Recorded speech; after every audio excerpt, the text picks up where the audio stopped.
Halloween forever.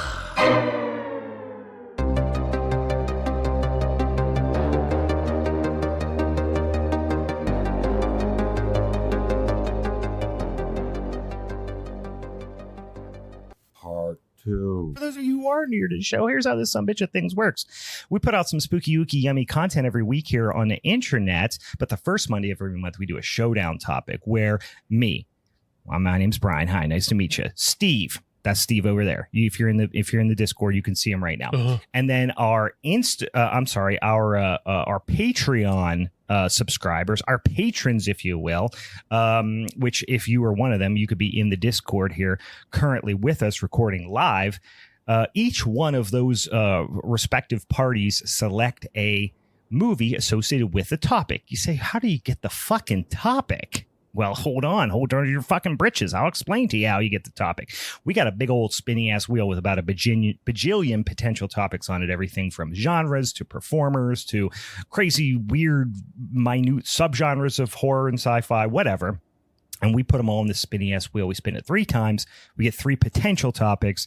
We put it out on the social medias, a little poll on the Instagram and then on the X.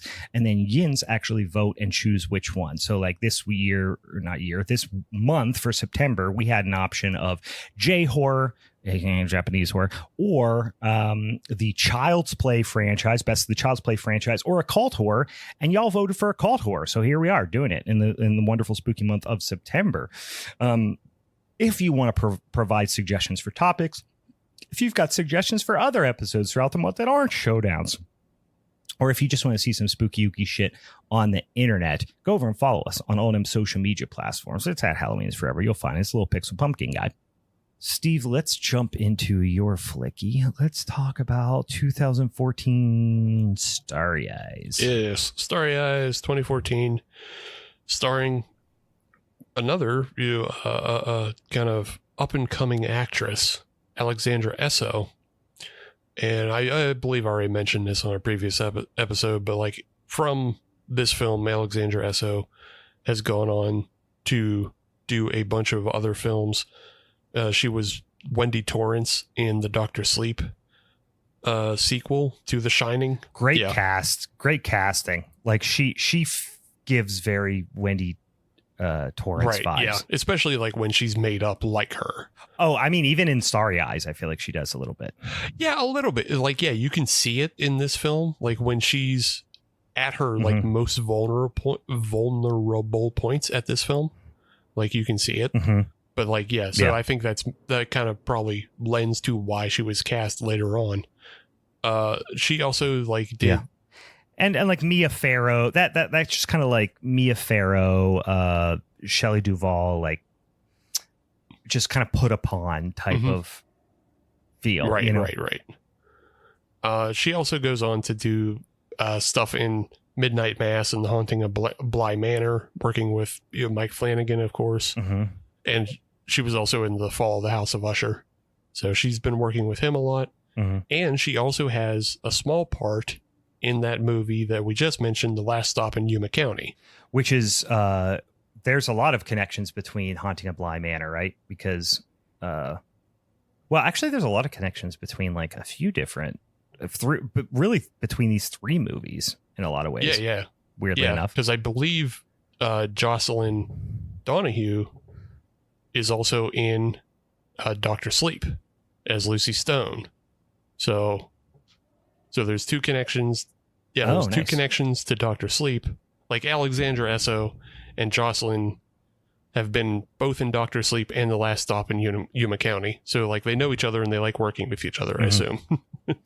And Liam Gavin, the director of my movie, which I'll talk about in a few minutes, is directed 2 episodes of The Haunting of Bly Manor.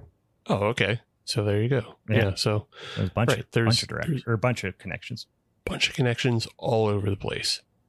So yeah, Starry Eyes was directed by Kevin Kolsch and Dennis Widmer, and they both have gone on to like they still work in the horror scene as well. They went on to direct a segment in that film Holidays that we did. Yep. A year or 2 ago or whatever it was, but it's that anthology. And then they directed the 2019 remake of Pet Sematary. Yeah, and they are a directorial duo, right? Yeah. They both write and writer-director direct. duo. Yeah. So these guys, they've gone on to do a little bit, and then the cast also is mostly genre focused. Like, there's a lot of people who have just gone on to do more genre films. I don't think anybody really sticks out in a big way. The two that might stick out the most are Pat Healy, just because he's had like a large career of doing extra work and not necessarily genre focused. He's just been in a lot of different films and TV shows. Like, he was in Better Call Saul for a couple episodes.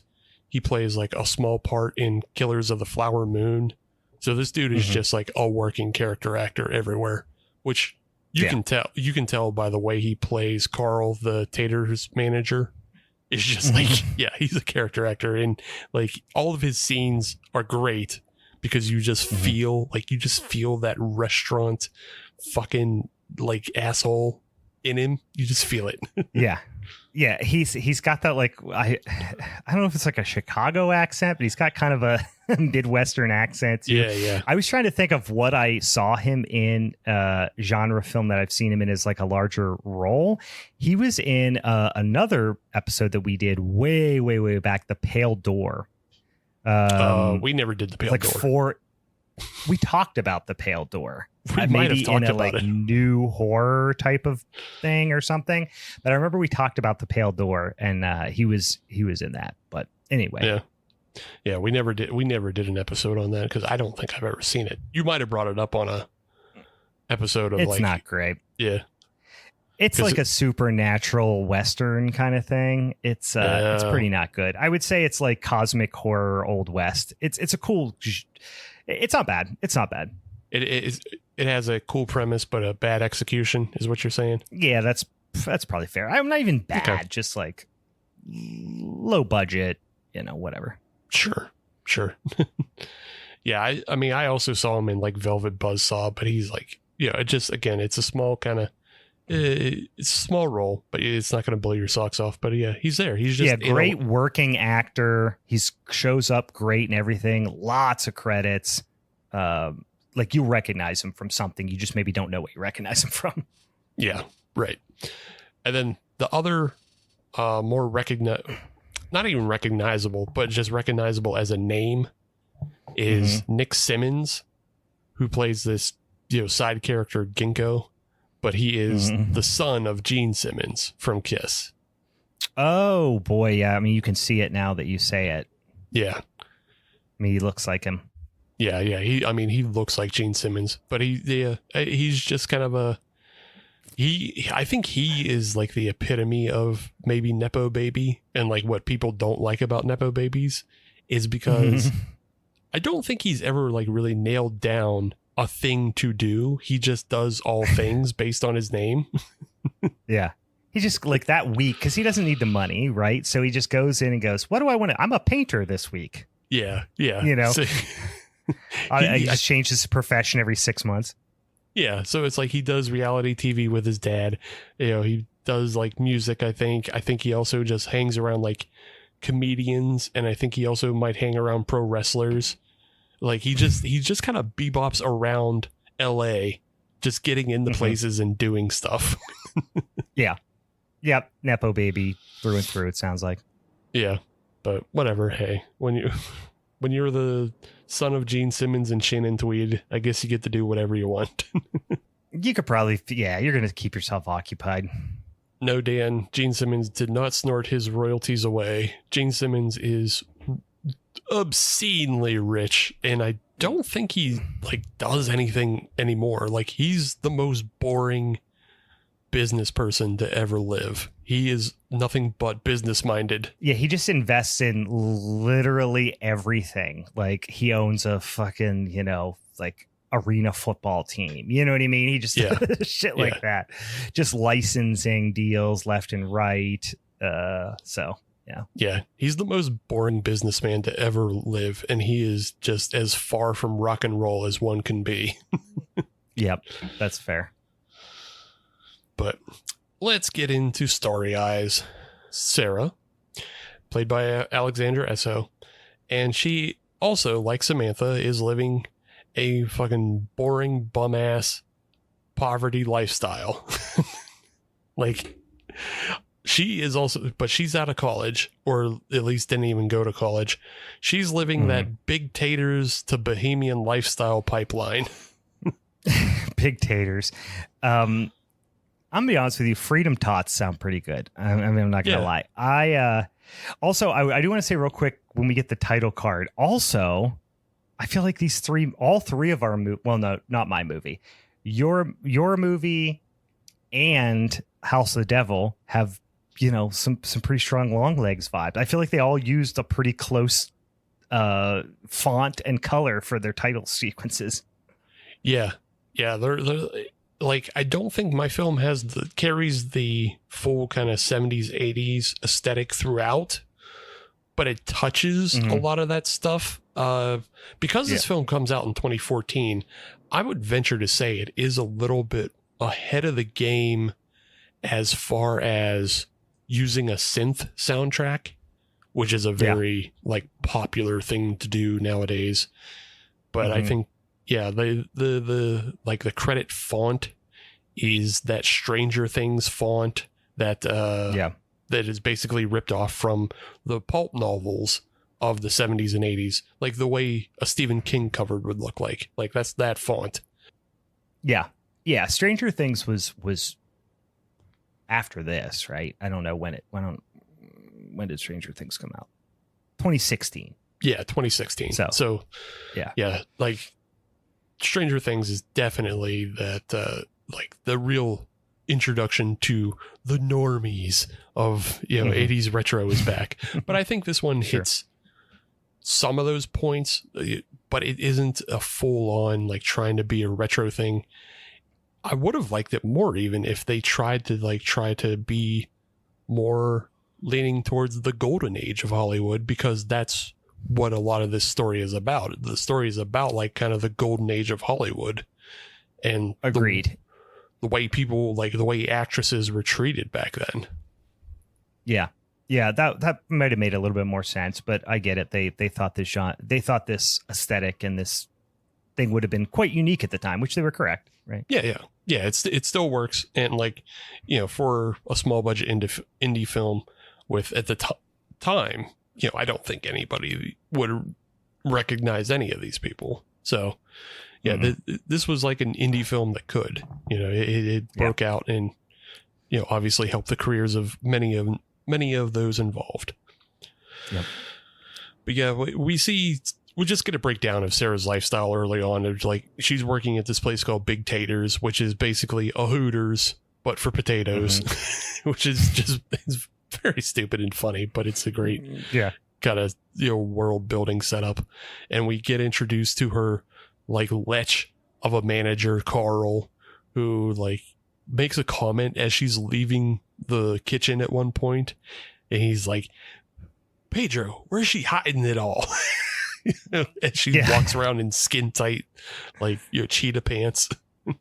Yeah, he's like a scumbag, but he's also like a scumbag who's like reserved to his life. He's like, he lives Big Taters. That's his life. You know what I mean? He's the general manager of Big Taters, and that's what it's all about in his life. So he's seen all the young actresses come through and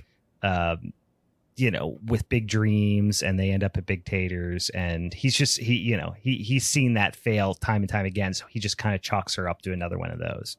Right. Yeah. There's a lot of parallels in just like the relationships that Sarah has with men in this film, because she doesn't have like an actual boyfriend or anything, but like the men she interacts with all have the same kind of ideals in a way. So like Carl, he has, he's in his, mid 40s or whatever. So he is much more just kind of reserved to like, Big Taters is me. I am Big Taters. Once I die, so does Big Taters. Like he doesn't have dreams beyond Big Taters. But then we also meet, her kind of cadre of friends that she hangs out with. This is the bohemian lifestyle of just a bunch of poverty cases who all, live together in a house, and they all just have like parties. You can imagine they all work in the service industry. And so this is the party house they come to after they're done. Yeah. They're the theater nerds who decided to all go out and live in LA. They probably grew up like upper middle class in, some smaller town to major, to like medium sized metro area, and decided that they were talented enough to go out to LA and make it as an actor. So they're just all doing dumb artsy shit too, but like not in a fun, creative way. Like just they just want to get famous and do this for a living way, and that's it. Yeah. None of you can tell like off the bat, none of them have like talent. Like they just don't have talent, but they all consider themselves actors and actresses. And then the one character that kind of stands out above the rest of them is this guy, Danny. And Danny has big dreams of like being a director and making a film. Like anytime Danny's on screen, Danny's talking about making a film. So you almost half believe him. Yeah. You don't know, is he like just a grifter? But they all seem to think he's got something. But it's just the whole environment is so douchey. Like with fucking Ginkgo or whatever, he's just like talking on a microphone at a party, and you're like, this is just the most insufferable theater nerd bullshit. And listen, I was in plays and stuff like that. I like that, but these kids are like, ugh, they make me want to just do punches on them. It's none of them are likable at all. It's something you just run into in those kind of crowds is like they're all just very like lip servicey, either to themselves or to their friends. That like they'll gas each other up, but then they'll like you never do anything. So it happens. So like if you are a filmmaker or prospective filmmaker or anything, just be aware of the crowd that you're working with, and like if you don't ever actually complete anything, it's time to find a new crowd to hang out with, because then you're not completing anything. Yeah, these are a lot of talkers for sure. Yeah. But I keep wanting to say Alexandra, but like Sarah. Right. Yeah. Sarah is actually out there. She's trying to do stuff. And one of the things is she's just taking whatever audition she can get. And one of them is for this terribly named project called The Silver Scream. It sounds like a fucking just bum ass horror movie, but she wants to work. She wants money. She doesn't want to. She doesn't want to work at Big Taters anymore. And she takes, the Silver Scream audition, and she goes to, it looks like a normal casting call until she gets in with the actual casting director and her assistant. And then it's incredibly creepy because the casting assistant is just, he is the sassiest boy on the planet. I love this guy. He's playing the weird, casting assistants with a bow tie.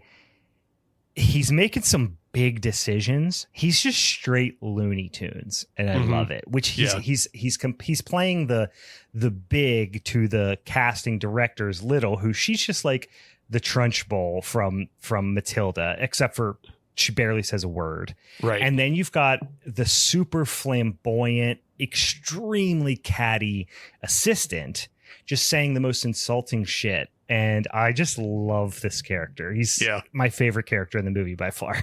He's definitely my favorite. Just the way he like frowns at the end of every line. Like he'll say a line and his entire face just turns down at Sarah because he hates. It's cartoonish. Yeah, he hates everybody he's talking to. He doesn't give a shit. So he's the best. And then like you're saying, this Trunchbull like character who also just has like big Nazi vibes. Like she has. Oh yeah. She just has this vibe of like she would be like in the SS. She's like an administrative role in the SS. Right, yeah. She's played by, like, she's a character actress. She looks familiar. I didn't look what she's in, though. She's played by Maria Olsen, and just like she is in a ton of stuff that like you may or may not recognize. And it's like, so she was in like Scare Package 2, Rad Chad's Revenge, which came out like that's a fun movie. The Scare Package films, they're worth checking out. Yeah, we talked about it. I don't know if we did it on the show, but we talked about it. No, we haven't done it. But like she was in the I Spit on Your Grave Deja Vu from 2019. She was in Percy Jackson, if people know what that is. It's outside of the genre, though. No, I'm not familiar. Killjoy's Psycho Circus. I know we've made mention of that in the past. I've definitely watched some Killjoy movies on Tubi in the background, not paying attention. Yeah, but like she is just a ton of fucking genre stuff. And she has like 25 films upcoming that are all genre. Oh, God. She's probably in the movie I'm watching right now, which, in case you're wondering, is the Clown Chainsaw Massacre on Tubi. Could be, but feels like something she'd be in. Yeah, check her out. She obviously loves the genre. This audition doesn't go well for Sarah, and so she winds up in just like in a public bathroom, and she's ripping her hair out. And this is like, and listen, guys, I've done this. I've hyperventilated in a public toilet before, but I'm usually have hot lava coming out of my asshole at the time. So this seems like an overreaction personally, but yeah. But this is her coping mechanism. She just has a bit of a fit and like starts pulling her hair out. We've already seen this earlier in the film, but like now, because she thinks she beefed it with this big production company, she's now just tearing her hair out. What do they call like Atreus or Arulus or some sort of Greek sound? Astrius. Yeah. Which is what's the big production company that was huge in the 70s that this is 100% a take on? It starts with an A as well. Oh gosh.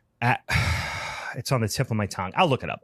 Sure, yeah. You look it up, because this is definitely like you're trying to be a take on like a lot of things. I think the producer has a little bit of Roger Corman in him, just a little bit, but I may be more focused on a different producer. But yeah, this is supposed to be kind of a look at old Hollywood running into new Hollywood, and I can explain more about the naming of the company in this film and how it relates to the ending and the character. Once we get to the end, I'll explain it. Gotcha. But yeah, so as Sarah is kind of having this fit, the Trunchbull is also in the bathroom. It's revealed, and she goes, "Oh, it looks like you had more to give us," and brings her back into the audition room and makes her just reenact the fit in front of her and in front of the sassy assistant, and just to see if she really has it. And then she goes into almost a full-on, like, complete seizure, like, as she's on the ground. It's pretty intense. It's intense. It's and they're like, you gotta let yourself go. Like they're really egging her on too.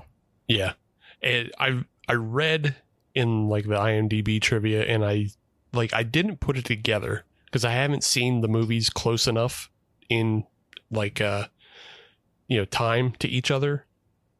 But the IMDb trivia says she was trying to channel a little bit of Isabella Gianni from Possession in that scene. I could see that. I mean, good Lord, how do you mimic that? But yeah, I could see that. It's not as strong, but like there's one shot where she's getting up off the ground, and the way her eyes are darting back and forth as the handheld camera moves into her, it looks exactly the same as Possession. It just like it happens for a split second, and you can see it. Yeah, and you go, it is there. Yeah. But yeah, it's nowhere near as obvious as The First Omen. Like The First Omen wanted that scene so fucking bad, and I still haven't watched it. It's been on my list. I haven't pulled the trigger on it yet. Yeah, it's a good film until maybe the last 15 minutes or so. It's just like, Oh, I just found what the British production company, the British production company was, Amicus. Oh, Amicus. Amicus Okay. Productions. Okay. Yeah, that's who this felt like a reference, like they were trying to reference Amicus. Sure. Okay. Made all the Christopher Lee, Peter Cushing films in the 60s and 70s, and then had dropped off, but it was because he even gives a little take on it in whatever the fucking director kid's name was. He was like, yeah, they kind of dropped off, but they're back again. Yeah, kind of thing. Yeah, I think they were kind of referencing Amicus. Yeah, because after this scene, we get, Alexandra back at her home, and she's like doing, she's getting hyped for it, and then she goes back to Big Taters, and she's getting the call back to come in for a second audition. And this is where she has a confrontation with Carl. And Carl's like, don't you understand what you're doing to your family? And she's like, I don't have a family. He's like, no, the Big Taters family. Your Big Taters family. I thought that was great. Yeah. It's so good. And like, that's how you feel. Just like, he's such a restaurant asshole. It's just like, well, you just get that your pieces of flair, from Office Space kind of thing. Yeah.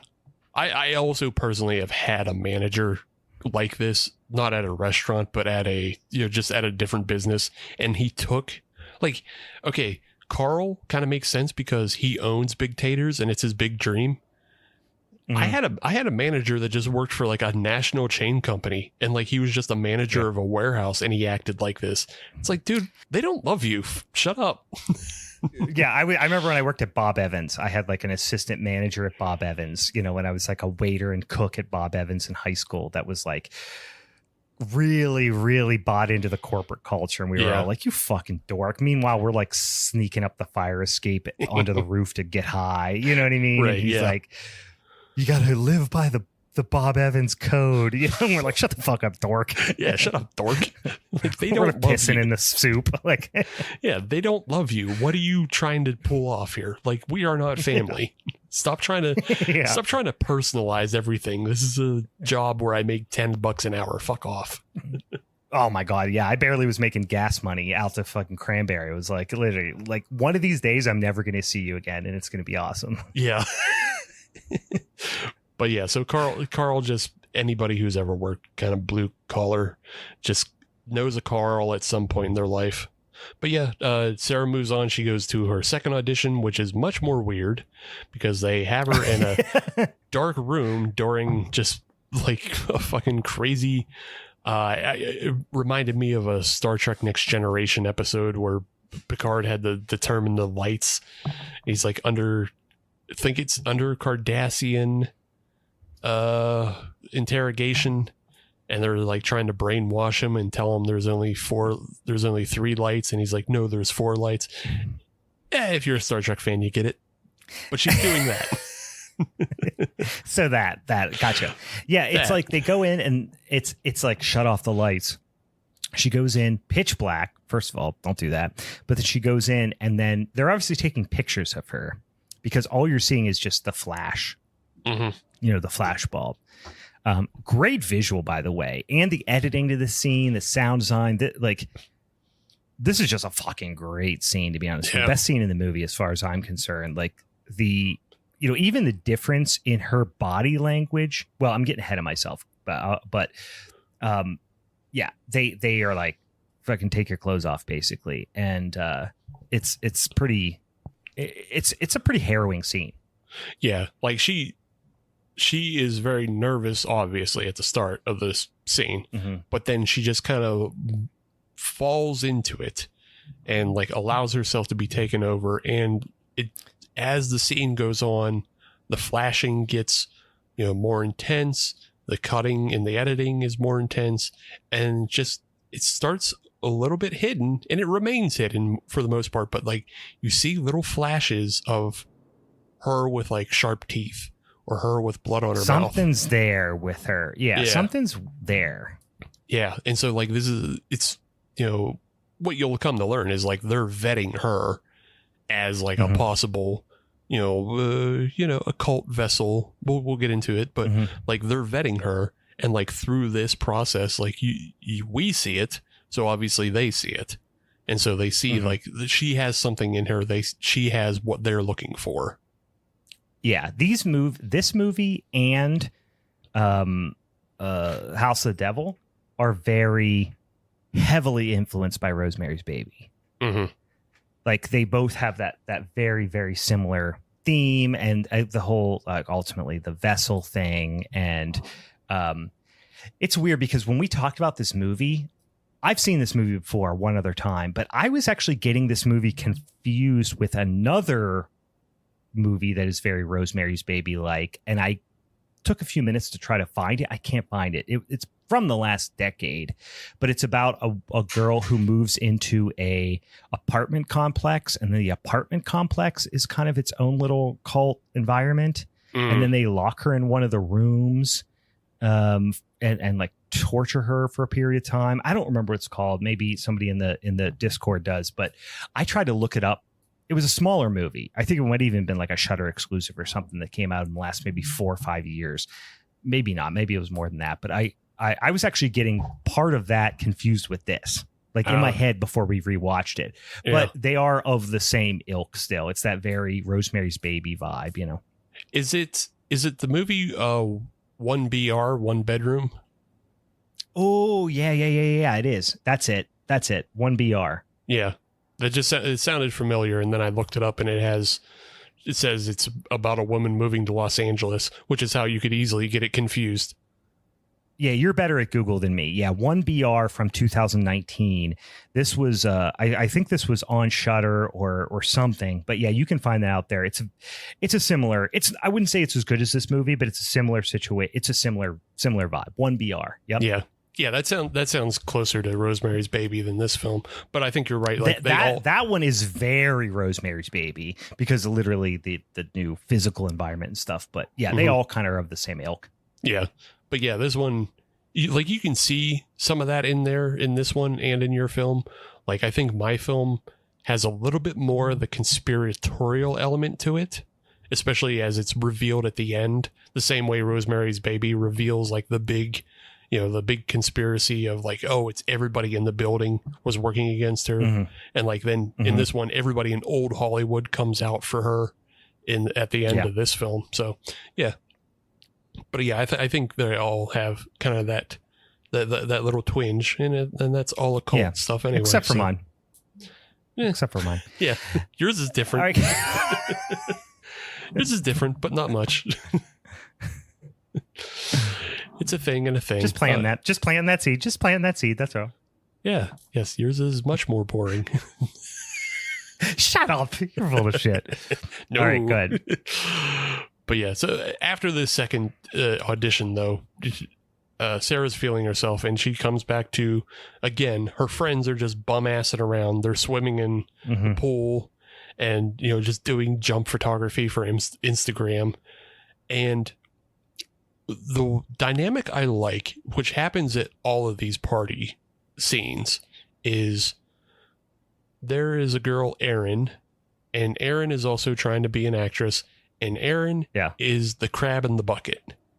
Like, yeah, Erin is like a great foil, great like queen bitch. Yeah, like it's not that like Erin has anything noticeably wrong about her or anything. Like they're both attractive women. They both, have all the same kind of gifts, you assume, but Erin is just never working. Erin is never trying. Erin is bum-assing by the pool and being drunk and high and being a doof all the time. You get the feeling Erin is trying to like work the political angle of like getting to know people a little bit rather than actually going out and like doing the thing kind of stuff. Mm-hmm. Yeah, she's just hoping something falls in her lap, which again, she's also hanging around Danny all the time, who always has this, line about making a movie.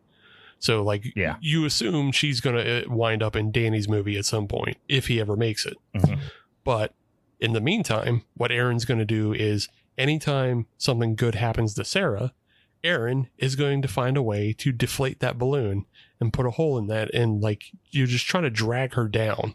And it's just like, that's why, you know, the phrase about crabs in a bucket is like, if a crab tries to escape a bucket of crabs, one crab will always be there to grab onto it and drag it back down.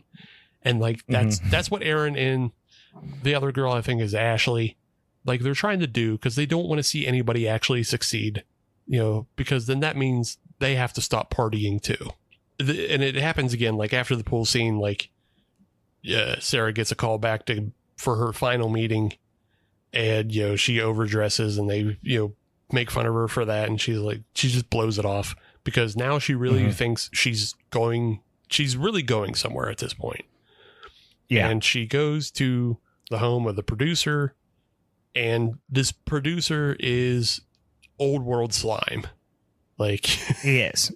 Yeah. He's got like a lot of mahogany. I also do want to say that the girl falling and hitting her face, which we do kind of get that thing very much like in House of the Devil, where she, you know, grifts Ullman out of $100 extra. In this instance, you start to see the cracks in the armor, if you will, of the person who's supposed to have the pure heart, which in this case is, what's her name? Not Samantha. Samantha was from the last movie. Sarah. This is Sarah. Because I have Sophia. It's literally all S girls' names. One of the girls that is like the friend of the jerk girl, falls and smashes her teeth out on the side of the pool. Yeah. And there's blood everywhere, and she like laughs at her.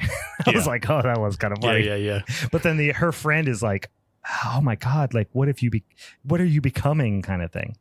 Yeah. It's a real off-putting because everybody has that, you know, performative concern, whether they're concerned or not. But Sarah doesn't even bother to put that facade up. She just giggles at the idea that Ashley, again, who's one of the girls who have been just kind of poking holes in her dreams, something bad happened to her. And take that, dirty bitch. Fell and knocked her 2 front teeth out. Yeah. I hope you fall and knock your 2 front teeth out. I don't know. That's a Vince Vaughn line from something. I don't know. Oh, Wedding Crashers. Yeah. But yeah, Sarah in this meeting with the producer is just like a very old world, you know, old money, and just assume he has been with this production company since the beginning. Like he's just old as fuck. Yeah. But he has this way of talking that is very boisterous and very enunciated that feels a little Roger Corman-y, just because I can see that. Yeah.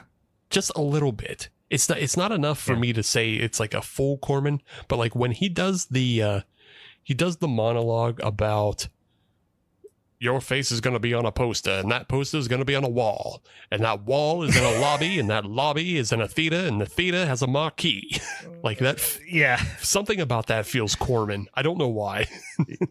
Well, honestly, this is going to sound dumb, but it's a little bit of an Ivy League thing. That too. I feel like it's a very Ivy League way of talking. Yeah. Yeah. Which I'm sure Roger Corman, I'm not suggesting for a second that Corman ever did anything like, you know, sexually, you know, misconduct or anything like this guy does. But there is an Ivy League scumbag way of talking that I do think Corman had. Yeah. He just had Corman was a Harvard guy or Stanford guy or something. He was Stanford. Yeah. Yeah. So it's just a very direct and enunciated way of speaking. Like just making sure everybody is clear about your words, not like the mumble mouth fucking Western PA podcasters you listen to. Yeah, right. It's a very polished way of speaking. Yeah. So yeah, it just reminded me a little bit of that, but I can't say for sure that they're trying to take a thing off Corman. I was also reading in the trivia of the film that that the previous audition is based off a story that David Lynch did. Like David Lynch did something similar of like bringing somebody into a dark room and then flashing lights at them. So that sounds very familiar now that you say that. I actually do feel like I saw that read that somewhere, saw it on something of him doing that to somebody. Yeah, you could imagine he did that to somebody for like Lost Highway or something like that. So like it's not right. Yeah, or even Blue Velvet. It's not out of the realms, so that they just kind of hear, I think they've taken like just a lot of bits and pieces they've heard about Hollywood while they were trying to make films and injected it into this one. So, but the big part of this scene, though, is the producer does eventually try to sexually assault her and try to get her to do things sexually to get the part. And she runs out. And this leads her on a downward spiral. Again, all her friends are making fun of her. She has to go beg for her job at Big Taters again. Carl makes her say, "I'm a Taters girl." Yeah. Which leads to, like, there are two really funny bits of editing in this film. And one of them is this scene where Carl makes her beg for her job back and say, "I'm a Taters girl." And when she says, "I'm a Taters girl," it's a smash cut to her crying in a parking lot and the thunder overhead. It's just so funny of just like the resignation and just like, "I'm a Taters girl." Your life is over. Thunderstorm crying. I know, it was so dramatic. I love that moment. Not that you know, to see her like suffer, but just it was such a funny, over dramatic thing. Yeah, it immediately made me think that like I would love a shirt that says "I'm a Taters girl" and it just has like a frowny face, like a Mr. Yuck sticker or something. You know what I mean? Like, yeah, I'm a Taters girl. Just a tater tot that's frowning with a fucking teardrop in its eye. Yeah. Or it's on the front, it says, "I'm a Taters girl." On the back says, you know, "Do acid, suck a demon's dick," or something like that. That's what you do when you're a Taters girl. I'm a Taters girl. Become the embodiment of an old Greek god. Yeah. So, yeah, she's on a downward spiral. Her friends are not helping. They are, you know, just, again, taking advantage of her. But the one upside is like Danny is finally trying to lock down. He's like, "We're really going to do the movie and you can be the star of my movie." And she she agrees to it for a point, and then they do drugs and then they jump in a pool. I mean, Danny lives in a van that doesn't run. Right. You know what I mean? He lives in a non-running van. So you know, Danny at best is a rough job prospect. Yeah. It does, like, it is the best thing she has going at the moment, but that doesn't it doesn't spark confidence that he'll ever pull it off. Because where are they going to get the money from? What camera are they filming on? Because the only camera Danny has is a bum ass fold out Polaroid. Like, yeah, that's what I'm saying. It's like, I don't have a lot of confidence in Danny. I think he's cosplaying as a director, you know, and he's talked a good game amongst enough dumb people that are like, yeah, sure. Right. He's gotten to the point where he can park his van in somebody's backyard and live there, you know, and just be basically unencumbered in life, and, you know, gets the party and do drugs as he needs. And that's what we see. He brings out a little bit of Molly for them to celebrate this new prospect of a film. And then they all jump in the pool and they're going to have pool party time. And Sarah seems to be going along with it pretty well until she sees Aaron kissing Danny, and it sinks back into her that, oh yeah, these are just people who talk a good game. These are people who just talk about doing what they want to do. This isn't actually doing. And she flips it all around and she begs to go back to, you know, Astrius. You know, she is confident in her ability. Like, why would I waste my time on this film that may or may not never get made?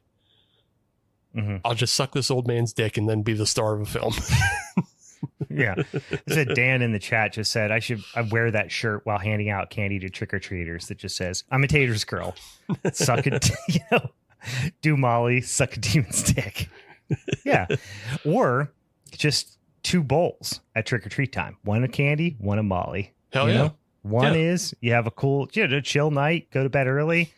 One, maybe you suck a demon's dick. Who knows? That's what Halloween's all about. I don't think we need a bunch of kids just sweating and raving all across Western Pennsylvania. No, probably not. Not to the kids. Maybe to the adults. Maybe to the adults. I used to have two different, lines for trick or treat when I lived in Wisconsin because we had like hundreds of trick or treaters. We had the line for candy, which we had a big giant basket of tons of candy, and then the first year I put out a bunch of coolers of beer and I put adult treats, and it was beer, right? So hey, grab a beer, while you're walking around with your kids. And then I realized that it sounds like that's just a cooler full of dildos. Like, it doesn't sound like beers, adult treats. Like, it seems more like it's a bunch of sex toys. It's a bunch of fleshlights or whatever, So I eventually changed it to treats for adults. Yeah, so people didn't think it was dildos. Yeah, I think that's the best. Yeah. Here's my secret bag of adult treats, and it's like pornography. Adult treats. Yeah, it's just porn. Just a bunch of porno mags. Reach in, get a good one. Run it through the dishwasher before you bring it back. This is a library, Yeah. But yeah, that's what happens. Sarah goes back. She sucks the producer's dick, and while she's doing that, he gets pretty demonic, or at least you think demonic. It's actually, I don't know. They're mixing mythologies at this point, but we see that he actually has a upside down pentagram on his hand, and then a couple of robed individuals come out from behind the curtains to watch. They're like, oh hell yeah, he's getting blown. I'm gonna watch. He's got a team. He's got a team. Like, of course I'm gonna watch this. I'm not gonna miss out on this. But get your mask on. Yeah, get your mask on. Hide it. Also, for me, watching that, it's a pretty intense scene. He's getting face fucked by a demon or whatever, and then it cut right to a local furniture commercial for me on Tubi. And God, that was pretty fun. It was like some old ladies. It was like, come on down to the furniture barn. It was pretty funny juxtaposition. We got all the armoires of Ohio. Come on down. Yeah, all American made. Yeah, it was pretty funny. That's so funny. That's so funny to go from that scene, because it is like a really intense scene, and like, it's the flashing light motif comes back into it, and then we hard cut to Sarah just like sprawled out in her bed, like very unnaturally, like she looks like she's been victimized. Her legs are just sprawled everywhere. Her dress is a mess. She herself is a mess. And, back to big taters. And she's drooling into a basket of fries. Yeah, I mean, she's in a bad way. Yeah. She's not just hungover. You're like, this is a different level of demon cum hungover. This isn't just like, Molly, depressed, weird next day. Like, she is... Her nose is weirdly crazy red. Yeah. Which reminds me of, I don't remember what that movie's called, where the guy turns into a clown. What's it called? Clown? Is it just called Clown? Yeah. Where he like morphs literally into a clown, like he fuses with the suit and all that stuff. Yeah. It reminds me of that thing, because his nose literally starts turning red. Her nose is crazy red. She's just drooling like foamy slobber into some fries at the... at like the window where the heat lamp is. The pickup window where she's just waiting, like somebody's waiting on her order, and she's just like drooling into it. From this point until the end, like, she basically has all the characteristics of a drug addict without being a drug addict. Like, her nose is all red and infected, her lips are all chapped and dry. She's dehydrated. Her skin is gross. Her hair starts to fall out. She's obviously infected with something. And like, as she just goes through life, like, she's also just getting angrier at people. And she has she's lashing out, but it has this like psychosis about it. Because she has these delusions of like, I'm gonna be a big thing and everybody else can fuck off. It's like she's lashing out at people. Yeah, she slaps Carl in the face after fighting over a tray of fries, which is great. Yeah. She cracks him in his dumb head. And of course he fires her. Right. But then she goes home and has a similar scenario with her roommate. Yeah. She's fighting with her roommate. She goes to another party, and it's like in the LA River ditch. And, she's just not getting along with anybody. Like, she's trying to be sexy and horny.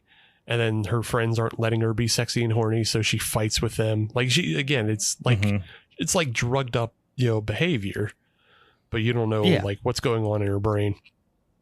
So she stumbles off into the night, and this is more of that funny editing, because she's stumbling through the night and she's hearing the voices of the producer and just like other voices telling her all kinds of things. It feels like it's delusions, but like they're telling her a whole bunch of stuff. And one of them, the ending of the scene is the producer saying, "Join us in the skies." And then it smash cuts to her throwing up in the toilet. Like she's at her lowest. Yeah. 'Cause she's looking up at the stars and all that stuff. And it is funny though, that she does decide to call the film company. Like, instead of going to the hospital when she's like obviously not feeling well, she's like starts dialing up the production company. Right. It's like, maybe just go to the hospital. Things ain't going that great for you. Yeah. Find out. Don't try to find out what they did to you. Let the doctors find out. Silly. Yeah. That seems unreliable. You're going back to an unreliable source here for information. Yeah. She does have a nice freak out on a hobo, where a hobo tries to get her help, and she's like, "How dare you put your hands on me?" Yeah, slaps the shit out of him. Yeah. But yeah, she fights with her roommate, and the roommate is, just not having her behavior. And she's like, "You're not paying rent." And so Sarah finds like an envelope of money in her bedroom and just like throws it at her roommate's face. And she just, "Leave me the fuck alone. I'm being something else right now. I'm going to be something." She has a nightmare in which she sees herself, and she's like focused on this wall of golden age actresses that she has pinned up, your Betty Grabels and your whatevers. And then like she sees herself as like this glamorous like type of, actress, but her teeth are like a little more pointed. So it's like she's becoming something. She sees what she's becoming, I guess. But yeah. And then she just has like more seizures and nightmares, and like her hair starts to fall out at this point. This is where like the image of herself she just saw is not what she's becoming. She's becoming something else. She's becoming Gollum from Lord of the Rings is what she has. Kinda. Yeah. I mean, physically she does look like that. And she is kind of at the point of no return now too. She obviously doesn't see that. But that's kind of what we're seeing. Yeah. But it does start to hit home to her, because she goes to the bathroom and like pulls a fingernail off, and then she sees like her panties are not just filled with blood, but like it's yellow gloopy discharge. It's fucking disgusting. It's one of the grossest. It's pretty gross. Yeah, it's one of the grossest parts. She's like bleeding from the mouth, and then she falls into her bathtub and is like, her eyes are also milky. So like she's just terrible off. She falls into the bathtub and like vomits up a bunch of worms. And that's where you finally get it. Like, oh, okay. This isn't just, like some weird degenerative curse disease. Like it's something beyond that. Like she's rotting from the inside. Yeah. She ain't going to make it. Yeah. But the voices start up again, and the voices tell her this wasn't going to be this way. Like you weren't just going to become something because you sucked a dick. You have to put a sacrifice in. And that's where she gets the big idea. Oh, a sacrifice? Well, I know exactly who to sacrifice. And goes to the party house, and I got a bitch. Yeah. It's like, I got a bitch that can fill this role. Yeah. Goes to the party house. First, she stops off at Danny's van, parked out back behind the party house, and that's where she discovers, yep, Danny and Aaron, they've been sleeping together. That's their thing. Mm-hmm. So she's totally justified when I fucking stab Aaron, because Aaron's been my enemy this entire time. Except, right. kind of not. I mean, she says she has some bitchy comments. She's being a jerk, but yeah. Maybe not worth murdering, but yeah. Bitchy comments. That's all. But yeah, she confronts Aaron in the kitchen, and like Aaron, like, you know, puts out, like, she pretty reasonably refutes a lot of the stuff that like Sarah puts forward. She's like, I've slept with Danny plenty of times. You've known this. Like, this isn't new. I'm not taking your spot. You know, like, I didn't suck a dirty producer dick to get a role. Like, what are you talking about? Yeah. But yeah, I mean, she's being definitely very aggressive and mean. But of course, we know that Sarah is also very much in the wrong and has come here with not a good set of intentions either. Right. Yeah. Her intentions aren't good. And like, even Aaron even kind of drops like the bitchy act when she sees like the state that Sarah's actually in. Like when she gets physically, she's like, oh, we need to get you to a doctor or something. Yeah. It's like, oh, now's not the time to trade silly barbs. Now's the time, like, oh, we got to get you to the hospital. You're literally falling apart in my kitchen. You gross lady. It's time to go. Yeah. But yeah. Aaron doesn't take that. She fucking stabs, she stabs Aaron in the face and like slashes her across the face. She like slashes her face. Which is somehow even kind of worse than the throat slash, and like then just slashing her throat, because it's like the way it bleeds, it just starts gushing blood. Yeah. And of course we know that they're like very vain like actor types too, so you're especially like, oh, that got her where it hurt, you know. Yeah. And yeah, it's worse than a throat slash, because she's not going to die from it. And like Aaron just kind of slinks into the corner and is like frantically grabbing at a towel as her face just bleeds all over the place. So then, this is when Sarah like finally fully commits. She stabs Aaron a few more times in the gut, and then one of the roommates, it's not Ginkgo, but it's one of the other roommates, comes out and he's just like, hey, what's up? And then goes to the bathroom. Like, just, I don't know if that needed to be in there to break that tension. I thought it was Ginkgo, but I don't know. I forget which, because doesn't he the one she gets in the hallway, like in a minute? That's the thing. I don't know that Ginkgo lives in this house. I thought he was the one that just is kind of around doing other stuff. Like he's the one. Yeah, it's an inconsequential character, but yeah, because there is a third like friend of Danny. There's a third boy, and I thought he was the third boy that hung around, but yeah, it could be. As he's in the bathroom, Sarah creeps in and is like holding a weight over Ashley's head, and Ashley kind of just wakes up to that, and she's the one who smashed her face earlier, and now Sarah really smashes her face, and like it's a gross head effect. She creams her. That's the only way I could think of. Just like mushes her head, just pounding it like into just a wet pile of yucks. Yeah, creams her in the most kitchen terminology. Creams her like you would cream butter and eggs together. I mean, butter and sugar together. Yeah. The back of her skull is the mortar, and the weight is the pestle. yeah, it's pretty brutal. Also, at this point, going into the next scene with the stabbing, I don't know this for sure, but is this the house that they shot Workaholics in? I think it might be. I don't know. I'd ever watched that show really, so I can't tell you.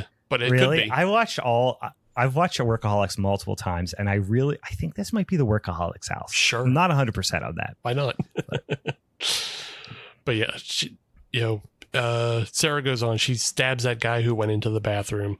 She finishes off Aaron with a bag over her head, and then goes out to meet with Danny. And, Danny Danny has a couple words with her, but like, yeah, it doesn't mean anything at this point because she's locked into her.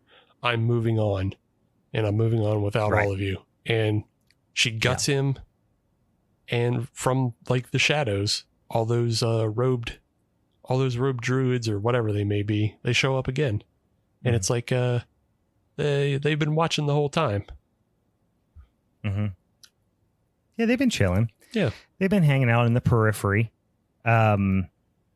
Also, if you're being stabbed by someone that's sitting right next to you, just run away. Sure. Don't sit there and let them stab you.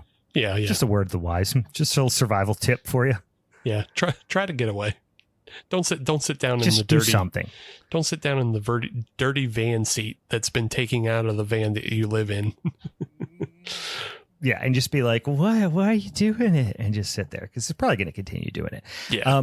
So the idea at this point is interesting to speculate on, which is Sarah bad because the darkness was whatever in her all along, or was she infected by it? First by, because we got the indication that she was being infected by the whole like culture of Hollywood first. Obviously she was like, laughing at the girl who smashed her face, and she obviously, with the hair pulling and all that stuff. But then also potentially physically by, demon cum or whatever. I guess the question mark is, what are we meant to believe? Was she already predestined for this, or was she infected in some capacity? I don't know. I think it's because like she was bad. Like she was willing to give all of that up, because when she's in the pool, she makes the decision on her own to go back to the producer. So it's just about them auditioning a willing vessel. Yes, her desperation really put her in that mindset. Right. Yeah. So she was already there. And then when given the choice of like, well, you can rot, you can rot and turn into bugs or whatever, or you can kill all these people that you don't really like anyway and ascend. Mm-hmm. That's the thing she does. And yeah. So she ascends, and that's the scene we get is she's buried in a bag. It's just, like under the dirt, and all these old Hollywood, like, old money people come out, and they're just doing their little ritual. Also, sassy assistant is there.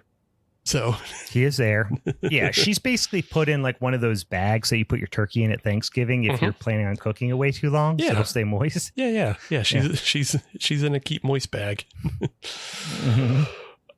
But when that's how I plan on waking up my 40th birthday, by the way.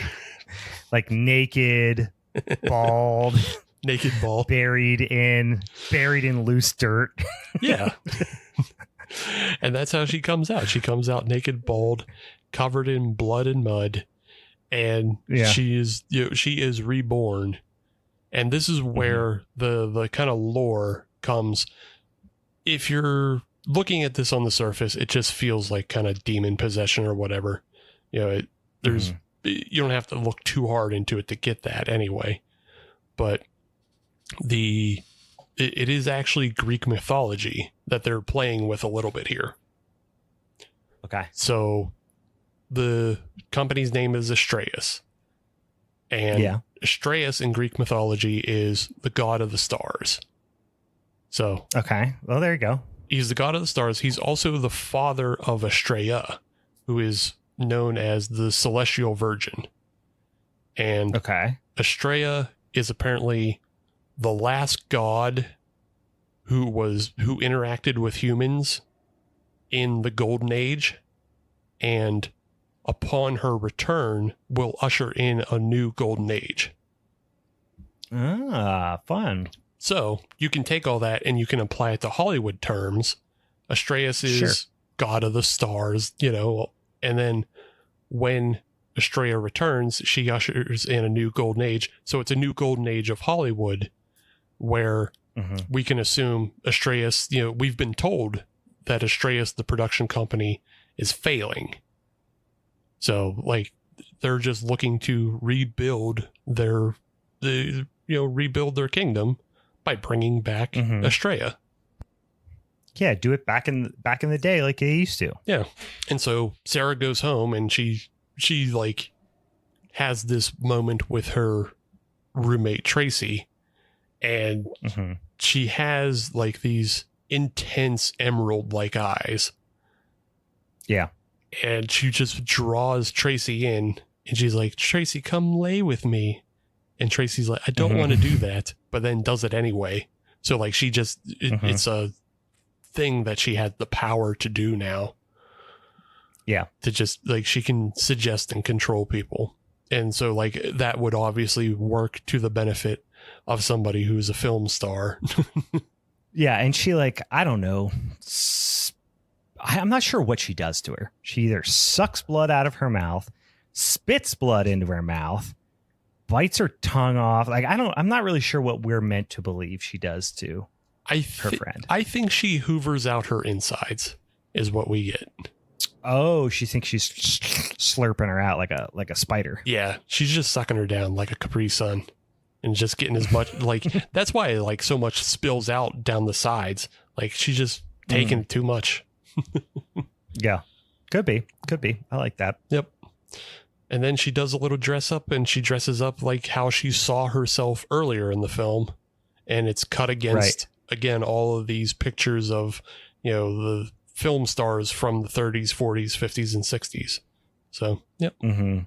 So the idea is that she was, all those Greta Garbo and all the whatever, they were all pod people in some capacity. Yeah. Yeah. Demon resurrected pod people. At least one of them somewhere in there was, was a god of some sort, probably. That is it. Yeah, that's it. That's Starry Eyes from 2014. I like this movie. I would say I like this movie more than I remembered. Like I said, I also was getting confused with that 1BR. So this is a little bit tighter of a film, I would say, than that. Like in retrospect, compared to what I was expecting, a little bit tighter of a film. Some good characters. I could have stood for a nice, intense practical effect moment at the end. Like we got the whole getting creamed by a weight and stuff like that earlier, which was great. But then there was no climactic scene like that, which which I kind of. I mean, I guess there was the resurrection out of the dirt. That was kind of cool and memorable. But yeah, that was the only thing I guess I could have used. But overall, I think it was paced pretty well. Fun movie. I liked it.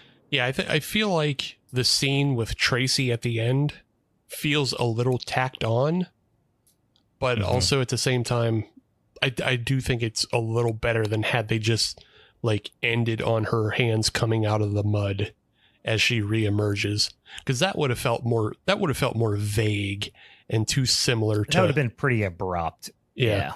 Like it would have felt just too similar to other films of just like this vagueness of like, oh, I guess she's a demon now, and you don't ever get to see like what her abilities are as a demon. Whereas in this, you get like, oh, she's like this emerald-eyed beauty that is, like, oh, she's terribly dangerous though as well. Yeah. It almost would have been nice if she went out and like, I don't know, saw her working her magic on some Hollywood director or something, you know what I mean? And like really planting her foot in Hollywood and showing herself as like the next new star or something, rather than just like going and sucking the juice out of her friend who's like pretty inconsequential. But like I said, not a bad ending, but or a little anticlimactic. Yeah. Or if we got the poster on a wall in a lobby in a theater that has a marquee. Yeah, there you go. Showing her that the virus that is her is now out into the world. Yeah. That would have made sense too. Yep. But yeah, overall, I still really enjoy this film. And it was a surprise to me when I first saw it in, I don't know, 2016 or some shit like that. Because it wasn't on anybody's radar. It was like nobody was, I don't feel like a lot of people talked about this film when it first came out, but like it has since garnered like a bigger audience. I agree. Yeah. And this is when I saw it around that same time, you know, a couple years after it came out, whenever it hit streaming. It was the first time I saw it. And I remember liking it then. But like I said, I do think I watched it. Maybe I watched 1BR a couple years later and then kind of conflated them both in my head. But yeah, didn't stick out a lot. I liked it better upon second viewing. Okay. Yeah. So that was Starry Eyes from 2014. Continued in part 3.